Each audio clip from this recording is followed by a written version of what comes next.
اس مومن کا باپ مر جائے تو پھر تو ہمیں کچھ بھی نہیں کھلائے گا، سارا دن روٹی نہیں ملتی، پانی پلانے والا کوئی نہیں ہوتا کسی کے باپ مر جائے، رونے دھونے میں اہل بیت مر جائے تو پلاؤ ہیں، بریانی ہیں، حلوے ہیں، لڈو تقسیم ہو رہے ہیں، نئے نئے کپڑے بنائے جا رہے ہیں جیسے عید الفطر میں۔ کیا ہم اہل بیت کو مانتے ہیں؟ کیا ماننے کا طریقہ یہی ہے؟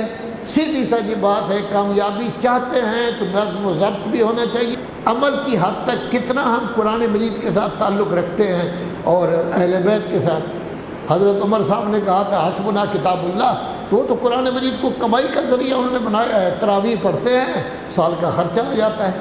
کیا ایسا تو نہیں ہے کہ انجمن بھی اہل بیت کو کمائی کا ذریعہ سمجھتی ہے کہ لاکھوں روپیہ اکٹھا ہو جائے گا؟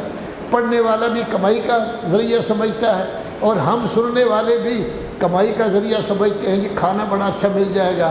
اہل بیت کا گھرانہ تباہ ہو جاتا ہے اور ہم بریانی کھا رہے ہوتے ہیں، حلوے کھا رہے ہوتے ہیں، ماشاءاللہ ماشاءاللہ فلاں مومن نے